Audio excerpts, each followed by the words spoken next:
Geç yaxşı hemenize hoş geldiniz ildeşler.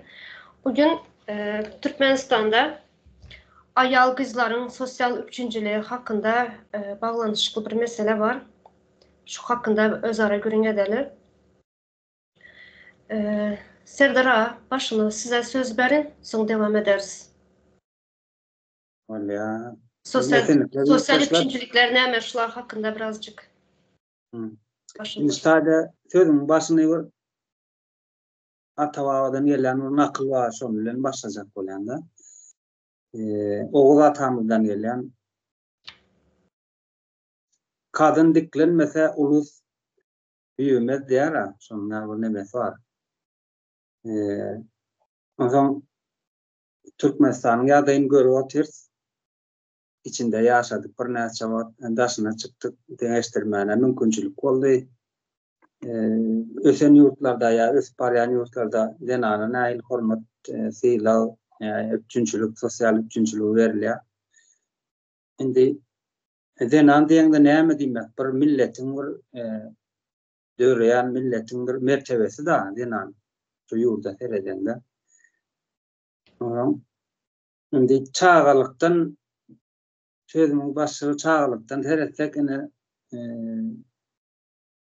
durmuş akım bilen denan maskala erkadam bir uygurnamalı olan maskala institutun dikeldi ya da sondan son stayda denanmadı. Şimdi yine de doğamattı da bir çağa dünyaya getirecek olan da denanın nahilliyken beden ya ruh sağlığı vitaminin yetmesiliği psihik durumu hem de durnuklu olmalı. Yani şu zenanın beynisindeki şu atkı durumu yağdayı çağatına geçip duruyor da can ver ya da ondan çağda şunu göre doğruya vitamin yetmesiliği olsa ya kanında var nesadık var olsa çağa kesellik olacak. Ondan hani arada doktorumuz çıkış ediyor da çağ bizim Türkmenistan'da çağlar doğulunda hiç öyle sorun kanına test edilen noktaya keseline göre pürüvük etmeli yani başta. Şimdi ben buradan ufak değerli ufakların sözü doğru olmalı. Şu turu baştan yine beraber edinseler denanlamı.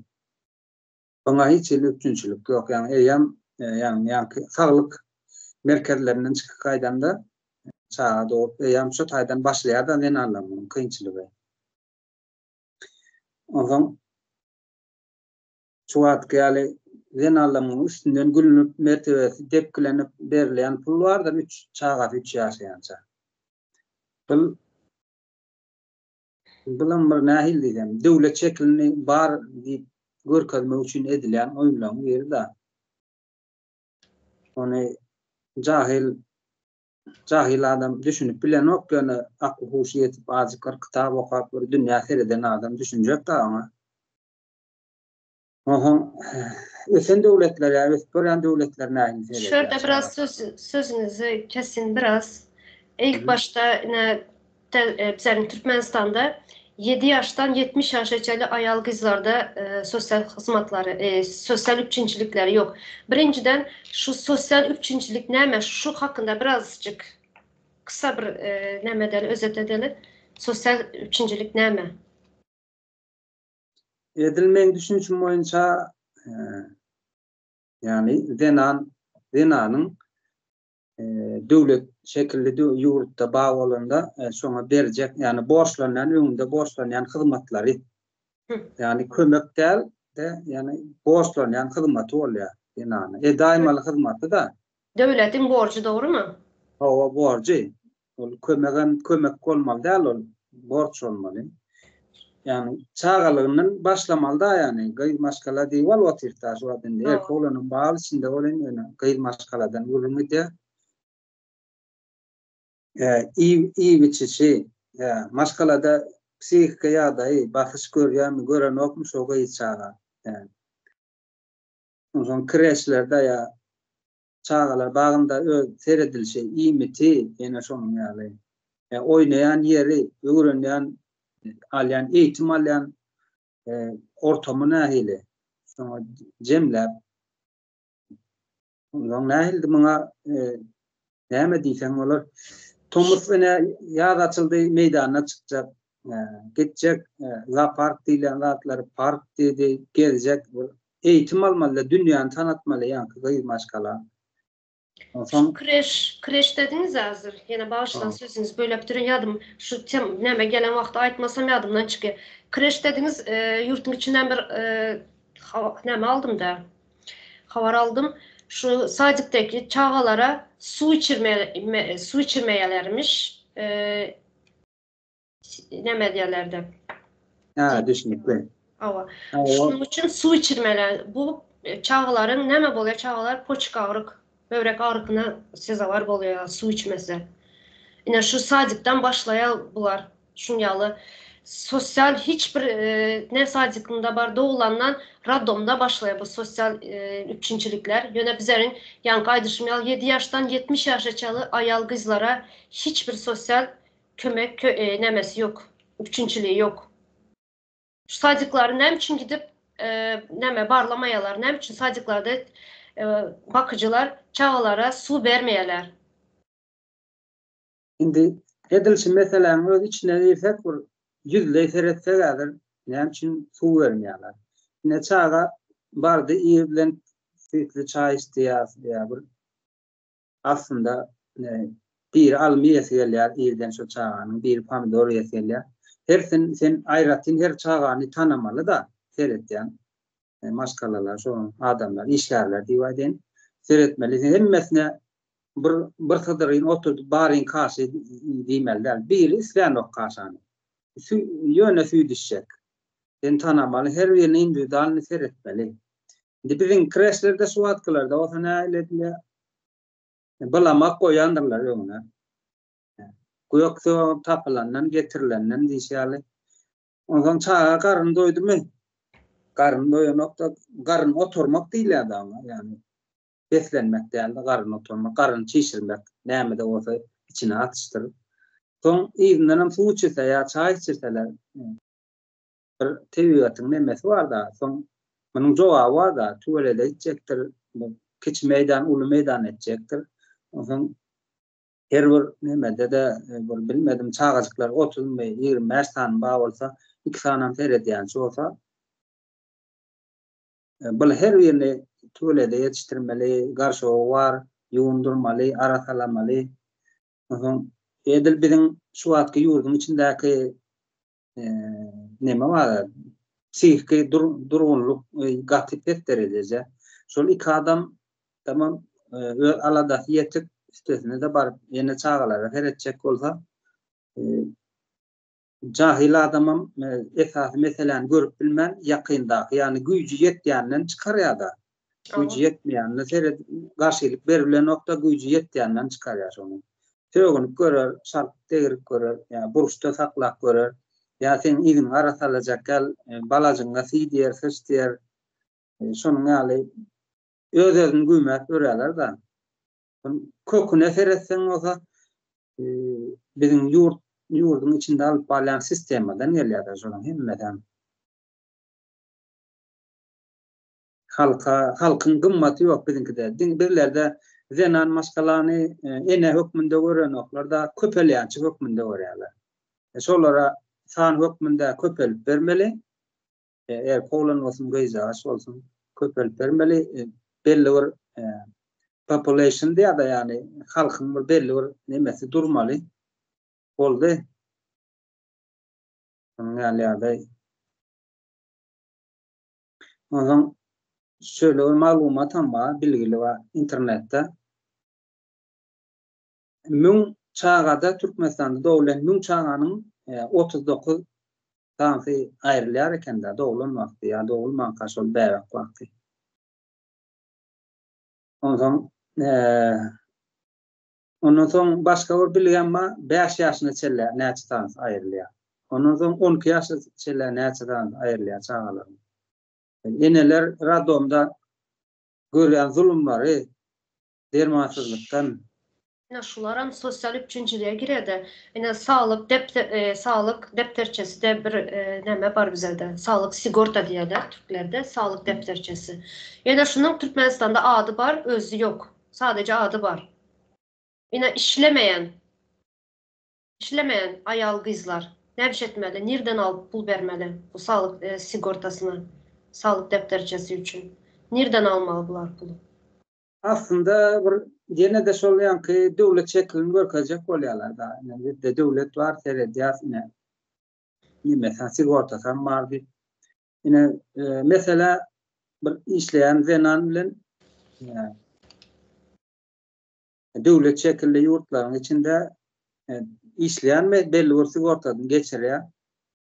Onun son vakti gelende ya gerek olanda ulanıp bilýär da. Yani eline manal kağıdı bu bir ertmelde elde bir bilgisayarda da temmelat yazıp durda bir modern nemede yürüyor da. E-Devlet. Adını yazdım çıkıp durul. Sigorta töläpdirmi tölemendirmi.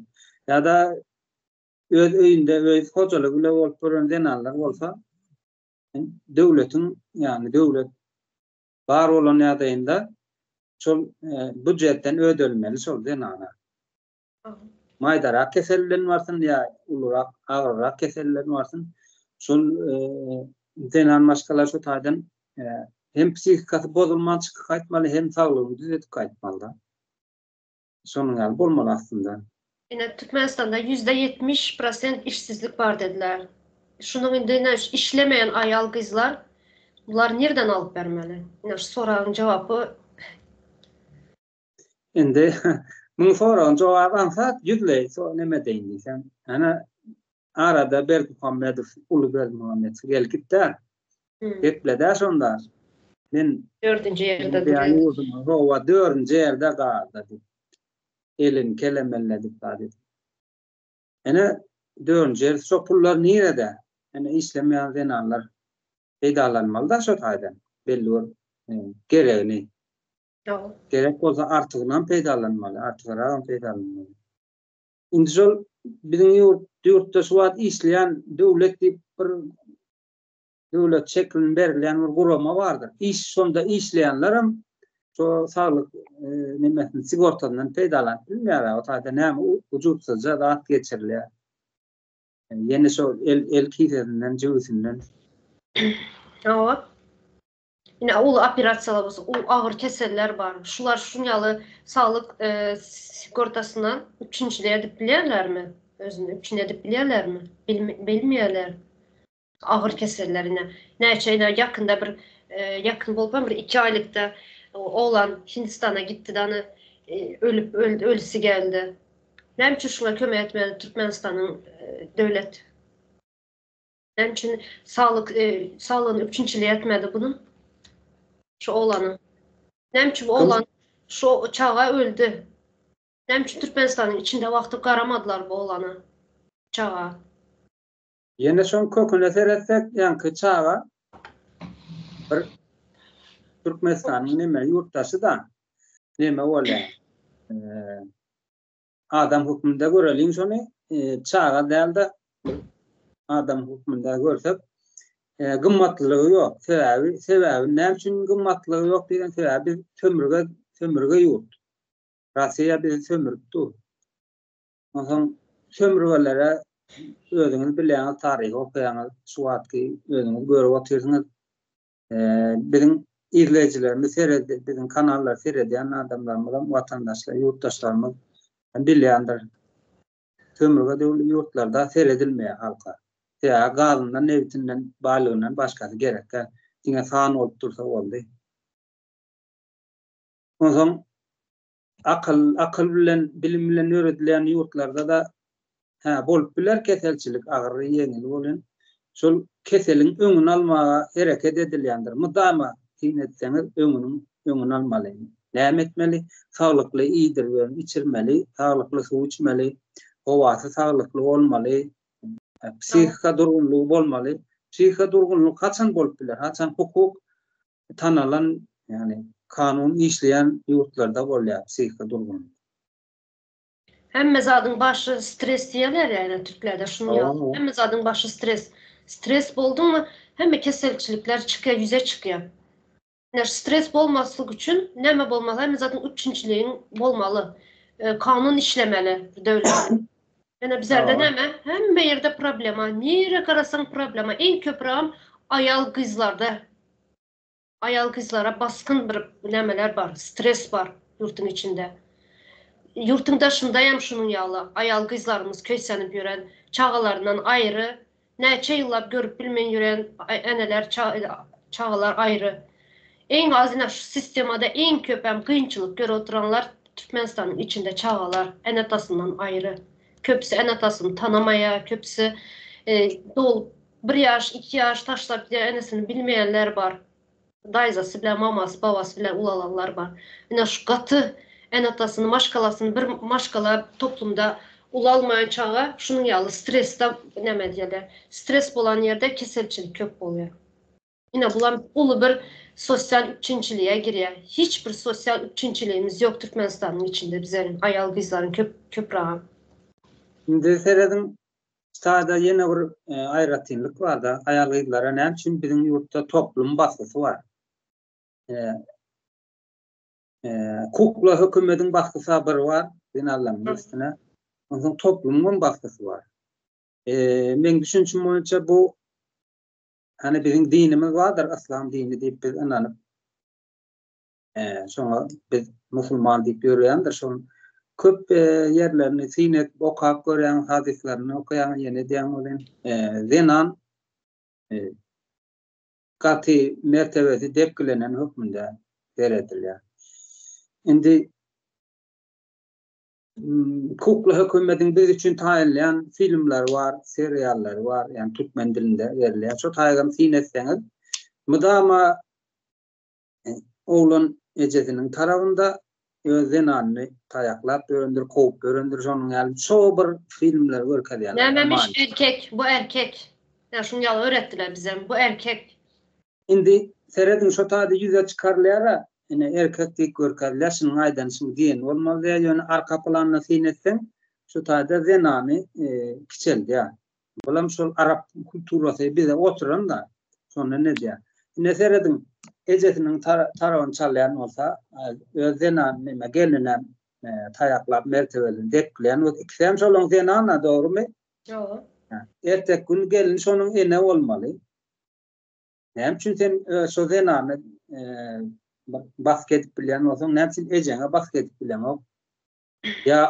Ya cahilliğinden çıkmalı da şu tadı cemiyetimiz cahillikten çıkmalı. Önkü oğuz kulturasını dolanıp gelmelidirler. Yine şördem sosyal üçüncülük araya girmeli. Şördem yine şu maşkalasından, kaynanasından, erinden kıyınçılık gören gelinlerin sosyal üçüncülüğü olmalı. O indi şolyan ki serialın nemesi var indi ruhu nemesi var da şu tayda indi şol adam ortarada erk adam deyip ölüm örkeryan biram ecesi var aydan ne diye ejesinin gelinini tayaklaya. Indi şu tayda imperski düzgün var. Ecidi tepkilemeli diye. Güçlüden ezilmeli diye. Şunun bir düzgün var imperiyada. Ecidi tepkileyen güçlüden demeden çekinen güçlünkü ne doğru olsa. Bizim Oğuz kulturamızda onun yazatı yok. Zenan den derecede saklanan. Cahil az olan az. Olundur bestürüstür. İyicilik halkın içinde. Şurada şu hayat ildeşimize söz verelim mi? Karışık. Sağ olun. Şu sanayi dövrünün başlamağı bilen sosyal problemlere çare gözlemek için orta çıkan insan ihtiyaçlarını gidermek için edilen kömeklerdir. Sosyal üçüncülük. Bunun maksadı nedir? Sosyal adaleti ve insan haklarını korumaqdır. Şunu yana neme vardır? Diyelim Türkmenistan. Araçta bir taraf dünyevi akıllı şehri olan ösen, yani nemede, o Antalya'daki forumda bizim milli liderim, bizim diyen nemen içinde milli lider için milli liderin aytmağına göre neme 4. yerde gaz oyuncu yer astı, yer üstü baylıklara yani bay var devlet dokumende devlet bir korka derler da şimdi şunun için ben bu devleti ben ya Afganistan ya Pakistan ile deneştirip bilmeyen doğru mu? Ben bunu modern devletle deneştirmeli olyan. Modern diyende hani Avrupa'nın bir Germanyasını aladı mesela. Onların sosyal üçüncülüğünü öne alalı. Mesela o yerde sosyal üçüncülük katı geniştir. Binece çağa bilen ya ayal bilen çeklendirilmeye berde alkol bağımlılığı, narkotik bağımlılığı, Sen bugün ayal kızları aldık da zenanlar onun için şu ayal kızlar, maşkaların içinde, indi ben genel olarak aytken da sosyal üçüncülüğü. doğru. Maşkaların içinde onuşmazsızlık, gayn gelin onuşmazsızlığı, ene çağıları arasındaki ya ata bilen çağıları arasındaki düşünmezsizlik, Alzheimer, bu katı geniş lüboy bu sosyal çıkın bir ihtiyacının karşılamak için döredilen bir kuramadır. Yani indi bunu bizim yurda Türkmenistan'a alalım. Bizim Türkmenistan'da nähili sosyal hizmetler veriliyor. Barman bilen sanarlık bir neme var? Sosyal hizmet var. Bira ol yaňy doglan çağalara 3 ýaşyna çelli. Ona bira pensiya vardır. Bira invalidler vardır. Birden yetim alan çağalar vardır. Bolony şunun bilen çeklendirilýär. Bolony. Mesela çağalar alalım 3 ýaşa çelli. Berýän pullary 1.750.000 manat köne pulu bilen var. Bravo. 1.750.000 manat araşdyrıp gördüm. Indi häzirki çağalar öňe bizim döwrümizde öz süýdümizi emdirýärdik. Näme-de bolsa biraz saglyk ýagdaýy gowdy janarlaryň gellerin. Häzirki ýagdaýda mesela normal dogum bilen del kesiri edilenleri üçin bir takım problemler çykýar orta. Ve bu genizlarda yani çıkma problemleri vardır. Şonun için kaptaldan hökmany emeli süýt bermek zorunda galýar gelirler ve men bunu bir araşdyrıp gördüm. 2 heptada yeten nokta şu 1 milyon 100 manat bir sanısı. 2 heptada yeten emeli süýdi. Onun yanında pampersi var. Bunun dermanları var. Hökmany ýagdaýda keseldir çağalar. Ne etrafında görýän ýekece de bir ýaşyna çellik hiç derman ullanmadyk çağa rastlamadım. En saglıklı doglan şu diýeninde de derman ullanýar. Bunun pampersi var, dermanı var. Ya var da var yani. Biram 3 ýaşa çeldi. 3 ýaş näme demek? 3 ýaşdan soň näme etmeli? Allah mı kömek etýär ona? 3 ýaşdan soň näme bunu görmeli? Nädip eklemeli onu? Başga ýurtlarda mesela Allah rızkını berýär diýerler. Bizler de şu düşünce bilen çağa doğuyalar. Ondan soň ýanky o Allah taşlaýarlar yani görüp otyrs bolýandatlary. Ondan soň diýelim aýalgydylar. Ene bir aýaly zaten işsizlik orany bizim regionda, Merkezi Aziýa regionda en ýüksek işsizlik bizde. Modern bir döwlet. Yani yer astı, yer üstü baylıklarımız nemelerde destan oluyor konferansiyalarda. Ağızlarını doldurup aýtýarlar, ama bizim regionda en yüksek işsizligen bizde. Täjikistan'a geçipdirse %60 Täjikistan, %70 de biz Türkmenistan işsizlik. Çağa ölüm oyunca da biz en öňde regionda. Soň aýal gyzlar, meselem galdy aýal işsiz, çağasam var. Näme etmeli bu? Başka mesela modern ýurtlarda, modern döwletlerde birinciden çağa sistema şeýle gurulan hiç kime ne en ata ne çağana ihtiyaç olmayacak şekilde bir tasarlanmış sistema var. Mesela men çağam olsa men çağam ihtiyaç duymaya menin kömegime. Onun nemesini döwlet alýar öz üstüne. Şurada bir araya girilmi? Başka ösen devletlerde çağda olanan banka hesap açılıyor. Şu banka devlet pul yatırıyor çağa için. Ve 18 yaşına gelen çelli şu çağa şu puldan 3-çiliğe dile. Keselli en atası 3-çiliğe de. Kalan hem okuluna, geleceğine yatırım yapıyorlar. Bir devletçede olan, ösen devlette bir çağa için. Yani bizler de umyalı zat yok. Bizler de şu yan kaydanınız teyze pul bilen 1750 mi? Şu 3 yaşına çeli olan. Son kalanlarını Allah rızkını berer de atyalar şu kenara.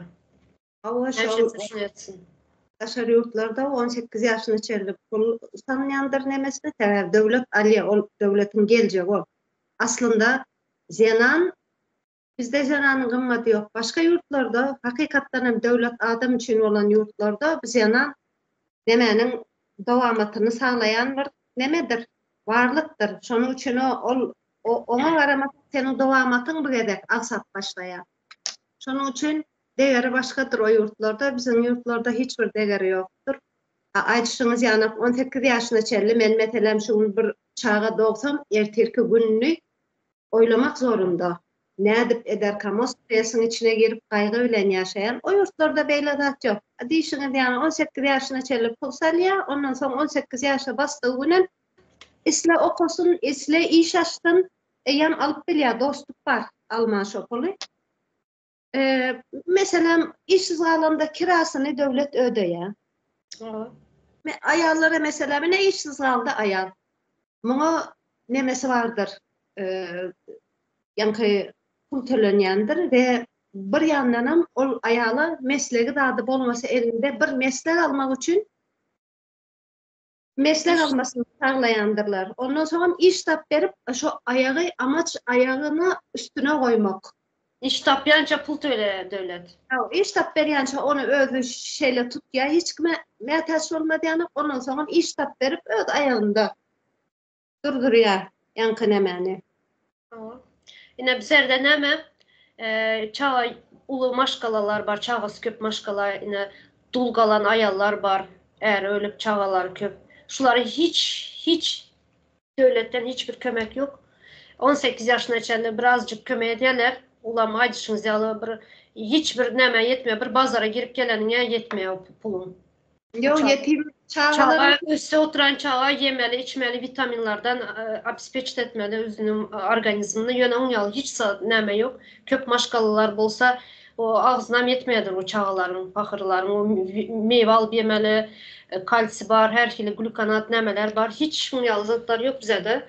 Şunun için hiç ulu maşkallarda enelere, dul kalan enelere, sonra penseye çıkıp yalnız kalan eneler, qarra ayallar var. Şulara hem men özümden bilen özümü yani bizler şöyle Türkiye'de pul uğratmasak yani bir özü pensiyası yetmeye pensiyası.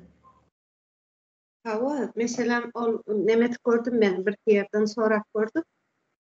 Üç çağı tamamına çetiden yetim alan atası ölen üç çağı 841 manat dedi. 4 milyon neçe manat bolýarmy? 5 milyonu da yeten o. 3 çağa 5 dolar. 50 dolar da koyun, 50 dolar. 50 dolar diyelim. 50 dolarla 3 çağını mümkün mü? Ölmedi o da mümkün. Elbette de. Ama doğru adam şekilli aramak mümkün değil o pullara. Ucuz. Yani göstermelik bir pullar mı kadiyen da hani neme dimetiller sosyal hizmet yok bu yurdun dimetin bir gösteriş fırdatma kadiyen. Pensiyalar ucupsuzcadır. Olur bilen bir gün görüleceği sanmıyorum. Neçeligin erken bir bilemem. Yani yönü Az katı az ben özümden bilen. Katı az. Yetmeye. Türkiye'de ne var burada? Şu oturan yerimizde Türkiye'de mesela dede söylese bir ayalım dedesinin puluna malya. Ava. Adamsının puluna alya. Ya şu an sosyal üçüncülük şu ayal kızlara yani borç şu vermeli. Yani hiç kime zarp olmalı değil de hiç kimin eline karamalı değil ayal kızlar. En öncelik ayal kızların, zenanların olmalı sosyal üçüncülükte. İnvalidler var. İnvalidlere hiç Aydam oturmalı däl onları häzir. İnvalidlerin bir sorak gördüm men nemeýine onkologiýa bolup invalidliga çykan nemeler sorak gördüm. Olaryň kom 700 näçe manat diýdi. Ya 4 milyona yeter yetmez bir zatdy. Onkologiýa çem bolýa onkologiýa nemet bar, onu dermanlary bar. Hani özüňi neme bir derecede tutmak için onun vitaminleri var, almalı dermanları var, iğmesi var, içmesi var. 4 milyon pul bilen näde olmalı bu? Onu düşünüp duramam. Şurada Serdar söz beri son täze Türkmenistanda, täze sistemada nähili boljak maksatlarımız barmy şuňa? Mene öz düşünjemi aýtsam, sosial üçinçiliğin hemmesi, yani ayal bolsun, ayal gyzlar bolsun, yani cemiýetiň hemmesine sosial üçinçiliğe ediljek her görnüşi. Ya. A'dan Z'ye veriljek şu üçinçilikler. Stada ele mazy koşaýyn kan wagtlar oturmaň. Indi edil şu wagtky Türkmenistanda zenan maskalaların üçinçili sosial üçinçili bolmagyna hiç mümkinçiligi ýok. Yani döwlet şeklini görkezlen ýurt da ömür we ýurt. Bunun üçin näme etmeli? Täze Türkmenistan barmaly. Bu hökümet gitmeli, täze hökümet gelmeli, il guruluşy döremeli. Hemmesi diýen ýaly işli bolmaly.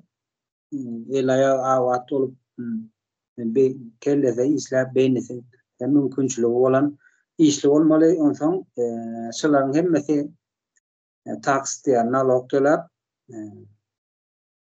yani öz cemiyetindäki kömege mätäç zenan bolsun, çaga bolsun, ýaşlysy bolsun hemmesini öz gerdeninde çekmeli bolýar. Borçly. Yani kanun işleyen devlette sosyal üçüncülük bolýar diýeniz, dogrymy?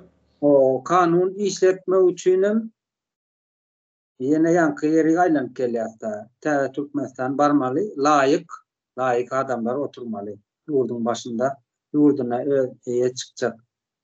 Yani öz ihtiýarlygyny dowam etdirip biljek adamlar barmaly. Bolmada hiç ýeli zenan maşgalanyň diklenmegi mümkin däl. Mümkin däl bu ýagdaýda. Şu wagt edil başga döwletlerine men Katarda işledim. İşlemese de öz halkyna töläp durarlar. Yani gaýtdyňlar bankada pul ýatyrýarlar. Şu ýagdaýlar hem bolupdy.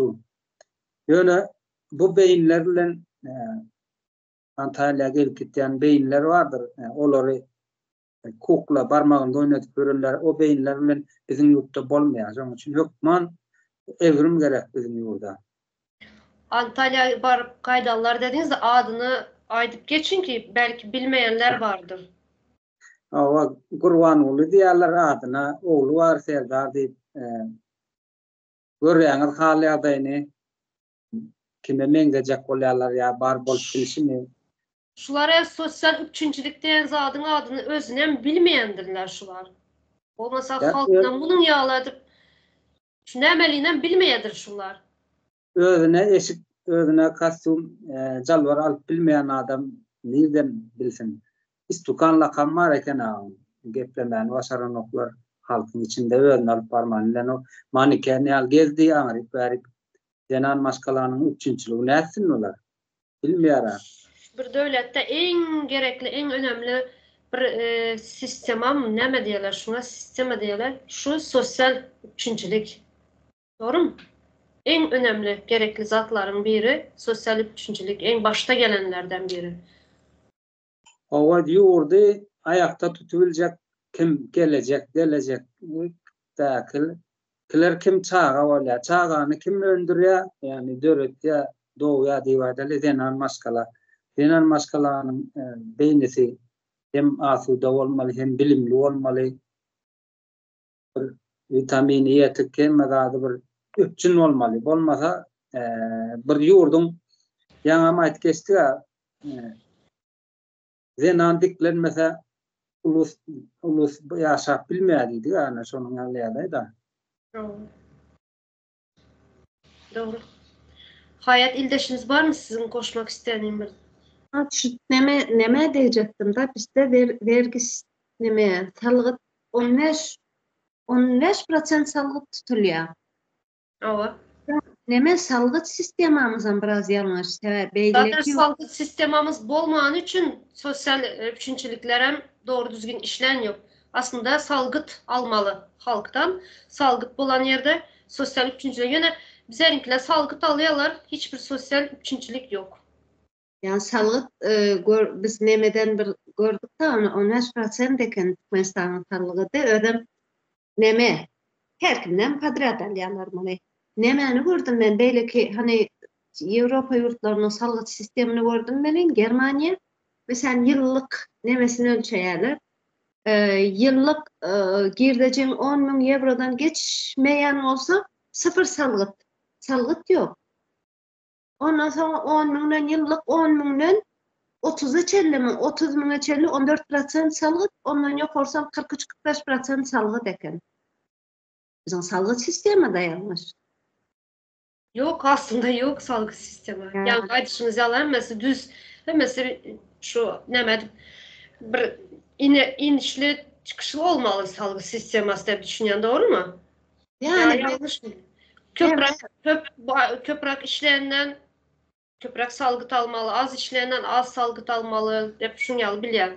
Yani bizimki düz. Oturan bazarçılar hem gidip salgıt alıyorlar. Bazar abispeçte edip vermeyeler doğru düzgün. O pakırcıklarım kaçıp hukup yürüyorlar. Şulardan hem salgıt alıyorlar. deme bu Rus sisteması da bak sistemini ütretmeli. Çüren bir sistemi. Umuman sistemini ütretmek gerek yani. Ütretmeni zatken de. Doğru. Sistemini ütretmeli ilk bilen. Yani şu teyze Türkmenistan'da yani aydıp geçişim yolu sosyal üçüncülük en baş sırada duracak. Şu sosyal üçüncülüğün A'dan Z'ye kadar üçün edilecek. 7 yaştan 70 yaşa çelle. Bu sosyal üçüncülük geniş bir zattır yani.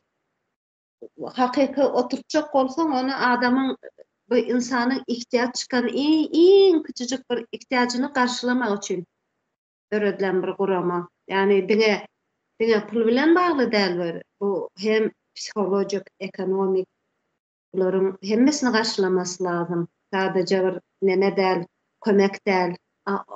Dedim yani narkotik bağımlılığı var. Hatta bak dışarı yurtta şeker bağımlılıkları. Olarak da danışmanı bir sürü bir Germanya sisteminde 400 bin çellik adam var sosyal sistemde işleyen danışmanlar, psikiyatrlar, psikologlar, medsestralar. Yani geniş bir, katı geniş alandır. Ödem yaşayacak bir meslek olmalı bu. Sanayi dövründen sonra çıkan bir meslektir bu. Önemli mesleklerden biri. İnsan var olan, insan var yerde yokman ya da bir ihtiyaç çıkandır. İhtiyacına karşılamak için yokman gerektir bu. Zaten adı üstünde sosyal. Sosyal demek ne demek? İnsanların toplanan yeri sosyal buluyor. Evet o üçün edilen hizmetleri yani üçün edilen yeri. Ya insan var yerde, insan ilişki var yerde yok var ya da bir problema çıkandır. O problemleri çözmek için yaratılan bir nemedir, iştir. Şurada yine bize raz sosyal Türkmenistan'da sosyal üçüncülükten bir neçesini sanıp geçtik. Komentaryalarda videonun aşağına vatandaşlar yazar. Yadımızdan çıkan vardır ya bilmeyenimiz vardır. Sosyal üçüncülük ne ile hazır? Hazırki sistemada Türkmenistan'da ne ile üçüncülükler var? Köprem ayal kızlar için. Son indi təzə Türkmenistan'da ne ile olmasını isteyeniz, şundan yazıp geçseniz komentariya. Ne ile sosyal üçüncülükler isteyeniz. Yine yurttaşındakiler var, ne ile çevresinde görendir, ne ile sosyal üçüncülükler var halka. Şuları hem yazıp geçseniz. Benim bir neme şöyle kaysı problemanı, bir topar problema var. Her kim biliyor o problemaların vardığını ama hiç kim dile getirmeye, gündeme çıkaran ve kaysı problemanın gündeme çıkmasını isteyen olsanız komentariyada yazın. Onu yine alıp gündeme çıkaralım. Şoyukman şunu yazıp geçin, zaten şunun hakkında, şunun üstünde, şu meselenin üstünde işlep näme derler, düşüncelerimiz, fikirlerimiz aydıp geçeli. Orta alıp tartışalı. Hava. Serdar abi var mı açacak yapınız? Şurada son tamamlayalı, köp uzatmayalı. Komentaryalı da yazarlar. Yurttaşlar komentaryalarını, isteklerini, bilýänlerini ya daşdöwrün gözetiminde seredip bilenni aýtylýan haýsynlar ýazsynlar owa. O zaman şu zenan bir milletin nemesidir, bir başydyr. Onu aýtjakdym ben. Sağ olun. Sağ olun Serdar. Olam da köp sağ olun geleniniz için. Eyvallah. Hayat dildeşim, size sağ olun. Vatandaşlar sağ olun size.